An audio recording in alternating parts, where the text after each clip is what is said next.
आज हम लोग गंगा नदी के बारे में पढ़ेंगे। पहले हम लोग ये पढ़ेंगे कि गंगा नदी कहाँ से निकलती है और कहाँ को जाती है। तो उससे पहले भी हम लोग गंगा नदी के बारे में कुछ जानकारी इकट्ठा कर लेते हैं। भारत की सबसे लंबी नदी कौन सी है? तो गंगा नदी है। वो कितने किलोमीटर में फैली हुई है? तो 2525 किलोमीटर में फैली हुई है। भारत की सबसे लंबी नदी कौन सी है? तो गंगा नदी है। वो कितने किलोमीटर में फैली हुई है भारत में? तो 2525 किलोमीटर में फैली हुई है। ये नदी दो देशों से होकर गुजरती है। पहला है भारत, मतलब भारत और बांग्लादेश से होकर के क्या करती है? गुजरती है। और बाद में जाकर के ये किस में मिल जाती है? बंगाल की खाड़ी में, जिसको बे ऑफ बंगाल हम लोग कहते हैं। और बाद में चल करके क्या बनाती है? डेल्टा बनाती है। तो देखिए पहले क्या, जो भारत में गंगा नदी के नाम से जाना जाता है, वहीं पर बांग्लादेश में इसको किस नाम से जानते हैं? पद्मा नदी के नाम से। फिर से एक बार समझ लेते हैं, भारत में गंगा नदी की लंबाई कितनी है? तो 2525 किलोमीटर है। और वो जो है गंगा नदी भारत में भी गुजरती है और बांग्लादेश में भी गुजरती है। बांग्लादेश में इसको पद्मा के नाम से जानते हैं। गंगा नदी भारत के 5 राज्यों से होकर के गुजरती है। पहला है उत्तराखंड, दूसरा है उत्तर प्रदेश, तीसरा बिहार, चौथा झारखंड और पांचवा है पश्चिम बंगाल। फिर से एक बार समझ लेंगे कि गंगा नदी जो है भारत के कौन कौन से 5 राज्यों से होकर के गुजरती है? तो पहला होगा उत्तराखंड, दूसरा होगा उत्तर प्रदेश, तीसरा होगा बिहार, चौथा होगा झारखंड और पांचवा होगा क्या? पश्चिम बंगाल। मतलब इन 5 राज्यों से होकर के क्या गुजरती है? तो गंगा नदी गुजरती है। गंगा नदी की लंबाई कितनी है भारत में? तो 2525 किलोमीटर है। वो गंगा नदी कौन से 2 देशों के बीच होकर के गुजरती है? तो भारत और बांग्लादेश में गुजरती है। भारत में इसको गंगा नदी के नाम से जानते हैं, वहीं पर बांग्लादेश में इसको किस नाम से जानते हैं? पद्मा के नाम से जानते हैं। और एक बात याद करने की है कि 2008 में गंगा नदी को राष्ट्रीय नदी घोषित कर दिया गया और वहीं पर गंगा डॉल्फिन को राष्ट्रीय जलीय जीव घोषित किया गया। ये बात याद करने का चीज है कि 2008 में गंगा नदी को राष्ट्रीय नदी घोषित किया गया, वहीं पे गंगा डॉल्फिन को राष्ट्रीय जलीय जीव घोषित किया। भारत में गंगा नदी की लंबाई कितनी है? 2525 किलोमीटर है। और भारत और बांग्लादेश के बीच ये नदियां जो है, कौन नदियां? तो गंगा जो है भारत और बांग्लादेश से होकर के गुजरती है। भारत में इसे इस नाम से जानते हैं, तो गंगा नदी के नाम से जानते हैं। तो बांग्लादेश में इसे पद्मा के नाम से जानते हैं। भारत में 5 राज्यों से होकर के गुजरती है। पहला उत्तराखंड, दूसरा उत्तर प्रदेश, तीसरा बिहार, चौथा झारखंड और पांचवा हो जाएगा पश्चिम बंगाल। गंगा नदी जो है क्या है? राष्ट्रीय नदी घोषित किया गया। कब घोषित किया गया? 2008 में। और गंगा डॉल्फिन को राष्ट्रीय जलीय जीव घोषित किया। यहाँ तक तो समझ में आ गया होगा। तो अब हम उसके बारे में, गंगा नदी का उद्गम कहाँ से हुआ, इसके बारे में समझेंगे। ये अब देखिए क्या, तो गंगा नदी ग्लेशियर से निकलती है। मतलब ये नदी जो है कहाँ से निकलती है? तो ग्लेशियर से निकलती है। हमारे देश में बहुत सारी पहाड़ियां हैं जिसे हम लोग क्या कहते हैं? हिमानी कहते हैं। जिसको हम लोग क्या कहते हैं? हिमानी कहते हैं। और देखिए अब हम लोगों को समझने का है क्या, जो एक पहला होता है गंगोत्री हिमानी और दूसरा होता है संतोप हिमानी। गंगोत्री हिमानी से क्या निकलती है? तो भागीरथी नदी निकलती है। और संतोप हिमानी से क्या निकलती है? तो अलकनंदा नदी निकलती है। फिर से एक बार हम लोग समझ लेंगे कि ये नदी कहाँ से निकलती है? तो ग्लेशियर से निकलती है। और हमारे देश में बहुत सारी पहाड़ियाँ हैं। उन जिनसे हम लोग क्या कहते हैं? हिमानी कहते हैं। उस हिमालय को हम लोग क्या कहते हैं? हिमानी कहते हैं। तो देखिए अब गंगा का उद्गम मतलब गंगा कहाँ से निकलती है पहले उससे तो वहाँ देखना हम लोगों को होगा कि गंगोत्री हिमानी से और संतोप हिमानी से निकल के आती है। तो गंगोत्री हिमानी से कौन सी नदी निकलती है? तो भागीरथी नदी निकलती है। संतोप हिमानी से अलकनंदा नदी निकलती है। गंगा नदी की लंबाई कितनी है भारत में? तो 2525 किलोमीटर है। वो दो देशों के बीच होकर के गुजरती है। पहला देश हो जाएगा भारत और दूसरा देश क्या हो जाएगा? बांग्लादेश। और देखिए ये भारत में इसको गंगा नदी के नाम से जानते हैं तो और बांग्लादेश में इसको पद्मा के नाम से जानते हैं। भारत के 5 राज्यों से होकर के ये गुजरती है। पहला होगा उत्तराखंड, दूसरा होगा उत्तर प्रदेश, तीसरा होगा बिहार, चौथा होगा झारखंड के कुछ ही हिस्सों से होकर के गुजरती है और पांचवा हो जाएगा क्या? पश्चिम बंगाल। और एक बात याद करने का क्या है, जो गंगा नदी को क्या 2008 में राष्ट्रीय नदी घोषित किया गया है। तो गंगा डॉल्फिन को राष्ट्रीय जलीय जीव घोषित किया गया है। यहाँ तक तो समझ में आ गया होगा। फिर से समझिए कि गंगोत्री हिमानी से भागीरथी नदी निकलती है और संतोपथ हिमानी से क्या निकलती है? तो अलकनंदा नदी निकलती है। तो एक बात और समझने की है क्या, जो भागीरथी और अलकनंदा नदी ये जो कहाँ जाकर के मिलती है? देवप्रयाग में जाकर मिलती है। तब ये क्या बनती है? गंगा नदी बनती है। क्या बनती है? गंगा नदी बनती है। भागीरथी और अलकनंदा नदी जो कहाँ जाकर के मिलती है? देवप्रयाग में जाकर मिलती है। तब वहां से वो क्या बनती है? गंगा नदी बनती है। यहाँ देखिए कि संतोपथ हिमानी के पास क्या है? बद्रीनाथ मंदिर है। बद्रीनाथ मंदिर कहाँ है? तो संतोपथ हिमानी के पास है। बद्रीनाथ के पास आसपास से अलकनंदा नदी निकलती है। बद्रीनाथ के पास से कौन सी नदी निकलती है? तो अलकनंदा नदी बद्रीनाथ के आसपास से ही निकलती है। अब एक बात और समझने की है क्या, कि अलकनंदा के भी क्या है? 4 सहायक नदियां हैं। पहला क्या है? धौली गंगा। तो धौली गंगा के बारे में आप जानते हैं। धौली गंगा का अलकनंदा से विष्णुप्रयाग में क्या होता है? मिलती है। धौली गंगा अलकनंदा से कहाँ पर जाके मिलती है? तो विष्णुप्रयाग में जाके मिलती है। और देखिए क्या, नंदप्रयाग में अलकनंदा को नंदाकिनी नदी से मिलती है। कहाँ से मिलती है? तो नंदाकिनी नदी से मिलती है। कब कहाँ मिलती है? तो नंदप्रयाग में मिलती है। कौन मिलती है? तो अलकनंदा नदी जो है नंदप्रयाग में नंदाकिनी नदी से क्या होती है? मिलती है। कर्णप्रयाग में अलकनंदा का कर्ण गंगा या पिंडर नदी से मिलती है। कर्णप्रयाग में अलकनंदा जो है कर्ण गंगा या पिंडर नदी से मिलती है। तो और ऋषिकेश से 139 किलोमीटर दूर स्थित रुद्रप्रयाग में अलकनंदा मंदाकिनी से मिलती है। तब देखिए कि देवप्रयाग में अलकनंदा और भागीरथी दोनों का क्या होता है? संगम होता है।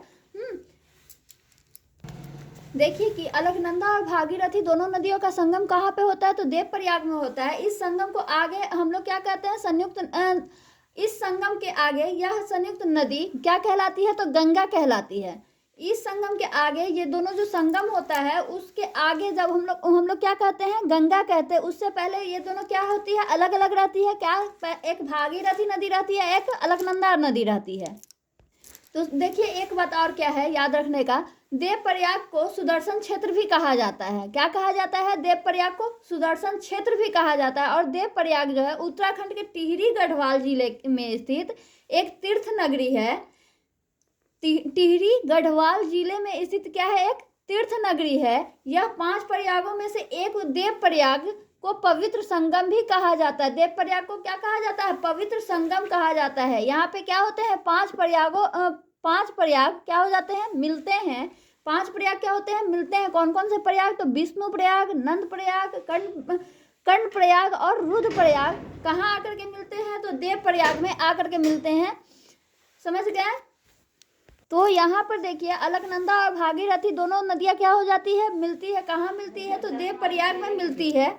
अब देखिए इन 5 प्रयागों के बाद वो 200 किलोमीटर का क्या करती है? संकरा पहाड़ी रास्ता तय करके गंगा नदी कहाँ पहुँचती है? ऋषिकेश होते हुए प्रथम बार मैदानों को क्या करती है? स्पर्श करती है। कहाँ स्पर्श करती है? तो हरिद्वार में स्पर्श करती है।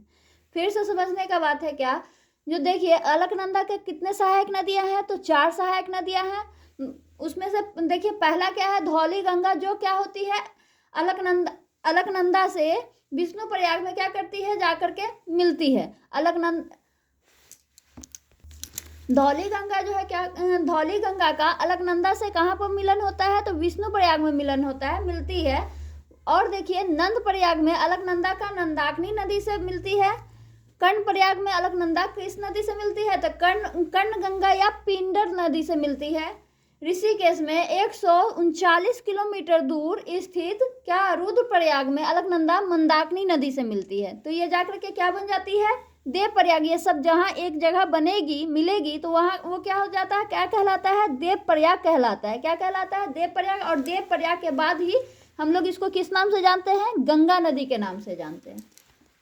तो देखिए ये देव प्रयाग के बाद कितने किलोमीटर का रास्ता तय करती है, तो 200 किलोमीटर का रास्ता तय करती है। तय करने के बाद गंगा नदी कहाँ जाकर के पहुँचती है, तो ऋषिकेश होते हुए प्रथम बार क्या करती है, मैदानों को क्या करती है, स्पर्श करती है। कहाँ स्पर्श करती है, तो हरिद्वार में जाकर के क्या करती है, स्पर्श करती है। प्रथम बार मैदान को क्या करती है, स्पर्श करती है। कहाँ, तो हरिद्वार में स्पर्श करती है।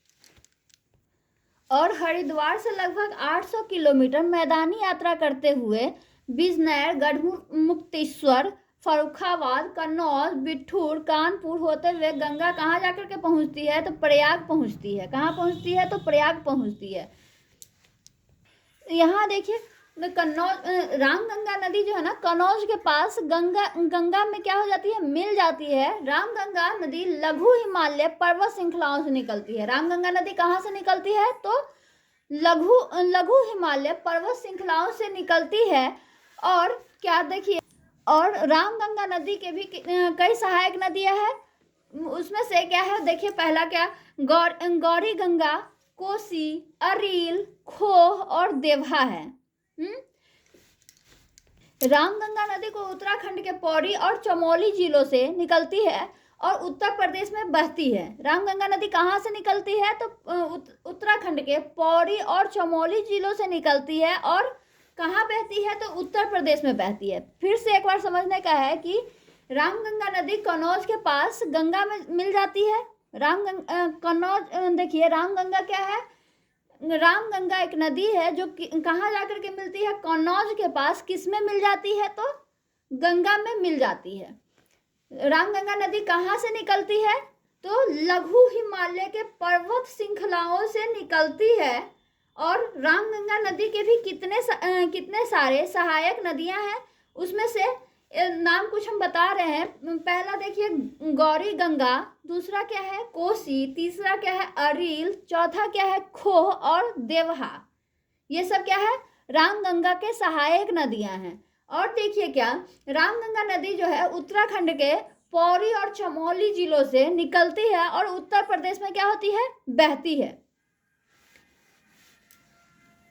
और देखिए एक बात याद करने का है कि रामगंगा नदी जो है, रामगंगा नदी की पहली सहायक रामगंगा नदी जो है गंगा की पहली सहायक नदियां हैं। क्या है, रामगंगा नदी जो है गंगा नदी की पहली सहायक नदियां हैं। ये और वो कहाँ जाकर के मिलती है, तो कन्नौज में जाकर के गंगा से क्या हो जाती है, मिल जाती है। यहाँ देखिए कि क्या है, गंगोत्री हिमानी है और संतोपत हिमानी है। देखिए गंगोत्री हिमानी पूर्वी ओर से निकलती है, तो संतोपत हिमानी कहाँ से निकलती है, पश्चिमी ओर से निकलती है। वो धीरे धीरे जब चलती आती है तो गंगोत्री हिमानी किस में बदलती है, तो भागीरथी नदी में बदलती है। और संतोपत हिमानी किस में बदल जाती है, अलकनंदा नदी में बदलती है। वो धीरे धीरे वो जब आती है, बढ़ती है, तो उसका नाम क्या हो जाता है, अलकनंदा नदी हो जाता है। और संतोपत हिमानी का और गंगोत्री हिमानी का क्या नाम हो जाता है, भागीरथी नदी हो जाता है। और देखिए संतोपत हिमानी की क्या है, संतोपत हिमानी का 4 क्या है, सहायक नदियां हैं। कौन कौन सा, तो देखिए पहला क्या है धौली गंगा, दूसरा क्या है नंदाकिनी नदी, तीसरा क्या है कर्णप्रयाग और चौथा क्या है मंदाकिनी नदी। ये देखिए, अब देखिए धौली गंगा कहाँ जाकर के मिलती है, तो विष्णु प्रयाग में। धौली गंगा क्या है, अलकनंदा की सहायक नदियां हैं। तो वो देखिए कहाँ जाकर के मिलती है, विष्णु प्रयाग में जाकर मिलती है। नंदाकिनी नदी जो है वो कहाँ जाकर के मिलती है, तो नंद प्रयाग में जाकर के मिलती है। पिंडार नदी कहाँ जाकर के मिलती है, तो कर्णप्रयाग में जाकर के मिलती है। और देखिए क्या, मंदाकिनी नदी कहाँ जाकर के मिलती है, तो रुद्रप्रयाग में जाकर के मिलती है। ये समझ में आ गया। ये दोनों देखिए, अब क्या भागीरथी और अलकनंदा नदी दोनों एक पॉइंट पे आकर मिलेंगे, उस पॉइंट को हम लोग क्या कहते हैं, देव प्रयाग कहते हैं। और बाद में चल करके वहीं से जब वो निकलती है तो हम लोग किस नाम से जानते हैं, गंगा के नाम से जानते हैं। भारत में हम लोग गंगा के नाम से जानते हैं और बांग्लादेश में पद्मा के नाम से जानते हैं। और देखिए ये क्या, फिर वो धीरे धीरे हरिद्वार आती है, हरिद्वार से फिर यूपी आएगी, यूपी से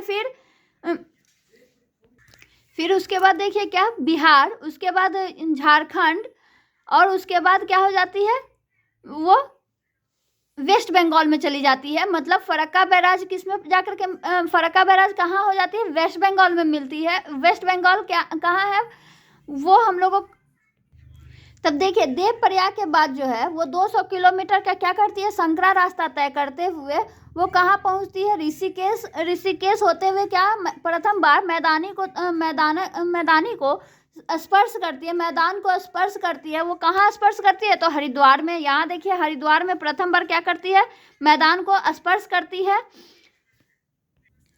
अब देखिए यहाँ रामगंगा नदी क्या है, गंगा की पहली सहायक नदी है, जो कहाँ जाकर के मिलती है, कन्नौज में जाकर के मिलती है। तो देखिए रामगंगा नदी जो है क्या है, कन्नौज के पास में क्या होती है, गंगा से जाकर के मिल जाती है। रामगंगा नदी के भी कितने सारे सहायक नदियां हैं, कौन कौन से हैं, तो यहाँ देखिए अब हम आपको बता देते हैं इसका नाम। गौरी गंगा है, कोसी है, अरिल है, खो है और देवहा है। अब देखिए ये रामगंगा नदी कहाँ से निकलती है, तो लघु हिमालय पर्वत श्रृंखलाओं से क्या करती है, निकलती है। लघु हिमालय पर्वत श्रृंखलाओं से निकलती है। और रामगंगा नदी के भी कितने सारे सहायक नदियां हैं, कौन कौन से हैं, तो गौरी गंगा, कोसी, अरिल, खो और देवहा हैं। और देखिए क्या, रामगंगा नदी जो है ना, उत्तराखंड के पौड़ी और चमोली जिलों से निकलती है और उत्तर प्रदेश में क्या होती है, बहती है। तो ये कन्नौज किस में आता है, उत्तर प्रदेश में आता है। कन्नौज किस में आता है, कौन से स्टेट में आता है, तो उत्तर प्रदेश में आता है। तो ये कहाँ बहती है, कन्नौज में आकर के बहती है। कौन कौन बहती है, तो रामगंगा नदी जो है कन्नौज में आकर के क्या होती है, गंगा नदी से मिल जाती है। ये रामगंगा नदी कहाँ से निकलती है, तो लघु हिमालय के पर्वत श्रृंखलाओं से निकलती है। लघु हिमालय के पर्वत श्रृंखलाओं से निकलती है और क्या, कन्नौज में आकर के गंगा नदी से मिल जाती है। तो रामगंगा क्या है, गंगा की पहली सहायक नदियां हैं, ये याद हो गया। रामगंगा नदी क्या है, गंगा नदी की पहली सहायक नदियां हैं, जो कहाँ आकर के मिलती है, कन्नौज आकर के मिलती है। रामगंगा नदी कहाँ से निकलती है, तो रामगंगा नदी लघु हिमालय के पर्वत श्रृंखलाओं से निकलती है। यहाँ तक समझ में आ गया। अब देखिए क्या, प्रयागराज में क्या होता है, यमुना नदी का गंगा नदी से संगम होता है। यमुना नदी का गंगा नदी से कहाँ संगम होता है, तो प्रयागराज में संगम होता है। यमुना नदी जो है ना, गंगा नदी का सबसे बड़ी सहायक नदियां है। यमुना नदी क्या है, गंगा नदी का सबसे बड़ी सहायक नदियां हैं। यह देखिए क्या, हाँ, उत्तर भारत की दूसरी सबसे बड़ी नदी है।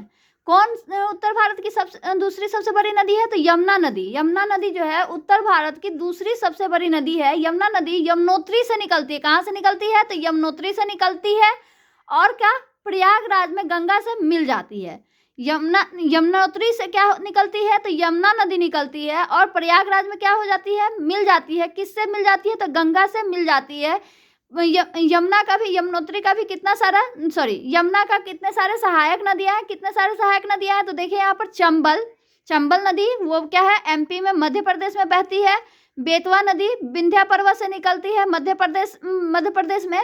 और केन नदी कैमूर की पहाड़िया से मध्य प्रदेश में से निकलती है। मध्य प्रदेश में जो कैमूर की पहाड़िया है वहां से भी क्या निकलती है, केन नदी निकलती है, बेतवा नदी है, चंबल नदी है। ये तीनों क्या है, यमुना की सहायक नदियां हैं, जो कहाँ, यमुना जो है यमुनोत्री से निकलते हुए प्रयागराज में मिल जाती है।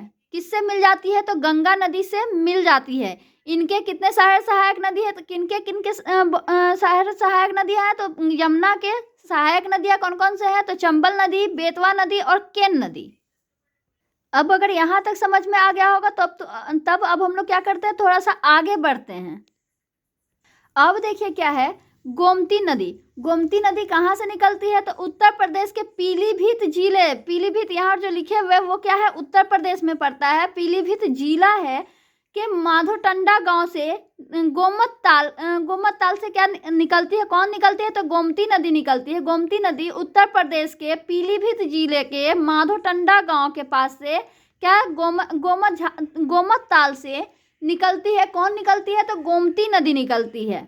गोमती नदी 960 किलोमीटर तय करती हुई गाजीपुर जिले में के सैदपुर गांव में क्या होती है, गंगा नदी से मिल जाती है। समझ गए? फिर से एक बार समझाते हैं कि बोल रहा है, देखिए गोमती नदी कहाँ से निकलती है? तो गोमत ताल से निकलती है। कहाँ जाकर के मिलती है?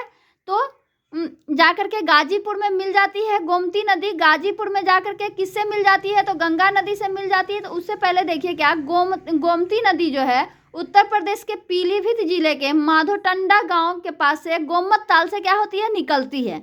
गोमती नदी कहाँ से निकलती है? तो गोमत ताल से निकलती है। कौन से गांव से निकलती है? तो माधोटंडा गांव से। किस स्टेट से? तो उत्तर प्रदेश से। और जिला का क्या नाम है? तो पीलीभीत जिला नाम, पीलीभीत जो है वो क्या है, जिला का नाम है। पीलीभीत जिला से, माधोटंडा गांव से, गोमत ताल से क्या निकलती है? तो गोमती नदी निकलती है। जो कहाँ पड़ता है? उत्तर प्रदेश में पड़ता है। जो कहाँ पड़ता है? उत्तर प्रदेश में पड़ता है। कौन उत्तर प्रदेश में पड़ता है? तो गोमती नदी जो है उत्तर प्रदेश से वो 960 किलोमीटर चल करके सफ़र तय करते हुए कहाँ आकर के मिलती है? गाजीपुर में गंगा नदी से आकर के मिल जाती है। समझ में आ गया?